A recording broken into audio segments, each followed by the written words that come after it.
2011 and up Mustang 5.0s respond great to just normal bolt-ons, but if you really want to go fast, you're going to need some boost.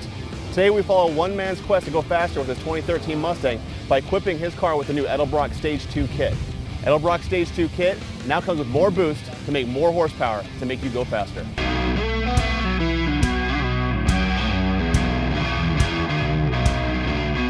So my 13 Mustang, before I put the Edelbrock Supercharger on it, I actually had this car pretty modded out, naturally aspirated.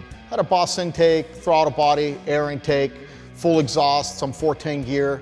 Car was pretty much moving pretty fast. I had it at 740s, which pretty much equated to 1139 in the quarter mile.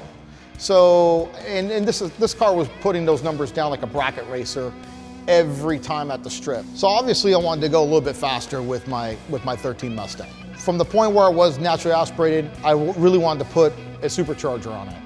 Knowing that a supercharger such as the Edelbrock will probably give me about anywhere between 130 to 150 horsepower, safe horsepower, was pretty much what I was looking for. So when I got my 13 Mustang, it made 337 horsepower at 334 foot-pounds of torque, which is quite impressive. Edelbrock's had their Stage 1 Supercharger package out for the Coyote for a couple years now. We actually got to drive their project vehicle with it, Supercharger kit installed, and it was a ton of fun to drive. Now with the Stage 2 kit, you get more boost and obviously more horsepower and torque. On 91 octane, through the stock exhaust, you can expect about 646 horsepower at the crank on a manual transmission vehicle. Edelbrock Stage 2 Supercharger package for the 2011 up Mustang comes with a smaller supercharger pulley and also a competition air inlet. Between those two things, you're going to see more boost pressure inside the motor. Couple that together with the unique calibration that's included on the SCT device, and you're talking about a plug-and-play installation that'll fire up the first time. So the Edelbrock E-Force Supercharger is based off the Eaton Gen 6 TVS rotating assembly. Now it's got 4 load rotors that are twisted 160 degrees to allow for a higher efficiency, low temperature rise, and overall quiet operation. Now, Edelbrock's integrated the supercharger into the actual intake manifold, which does a couple really cool things. It actually drops the supercharger down into the valley of the motor. This allows for a 15-inch runner, which really maximizes your torque, and it also allows a factory hood to clear because of how low the supercharger actually sits. So the overall installation of this kit was pretty basic. First we started with the disassembly, which was removing hood, removing the front bumper cover, and just getting a couple of general things out of the way. Then once you get the intake manifold out of the way, you're ready to start a couple modifications. Now, we don't need to make a lot of major modifications, but the main thing that we have to do is modify the cooling system a little bit to allow for the actual new cooling system that we're going to install for the supercharger. The main wiring is a water pump, which itself is pretty simple, but you also have a couple other harnesses, like for example, you have to separate the mass airflow sensor signal out from the IAT. Because the IAT, you want to see what the temperature is at the supercharger, so there's a simple harness that separates out that IAT signal and puts it right into the back of the intake manifold.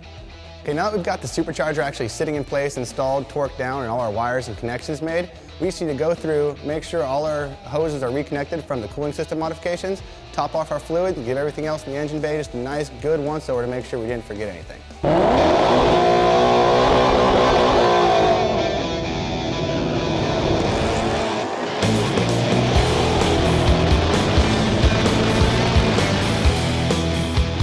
It went 450 at the 330. If you would have gone all out, it probably would have ran a 690, what do you think?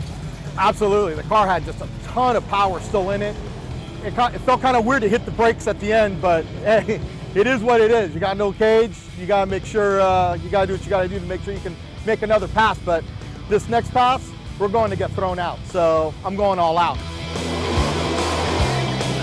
So my 13 finally got the numbers that we were really looking for with the supercharger on it.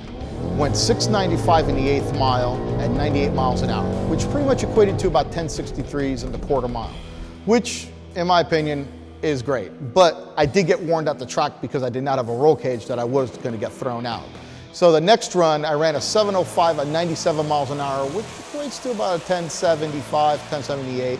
And of course, yes, I did get thrown out. So did achieve the numbers and the times I was looking for. So I didn't get to go to the track and actually run the car down the track after the install, but I did get to put it on the dyno. Let's talk about some numbers.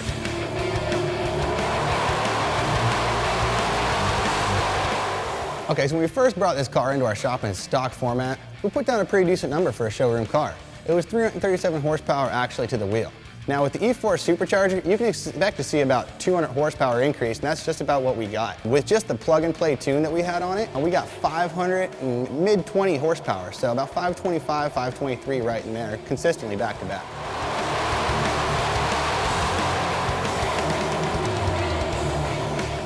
The difference with my 13 Mustang with the supercharger versus a naturally aspirated, they really drive the same all up until you put your right foot in it. Then you really notice the difference. The supercharger is very smooth, it's very responsive, and my goodness, it just puts the grin on your face from end to end.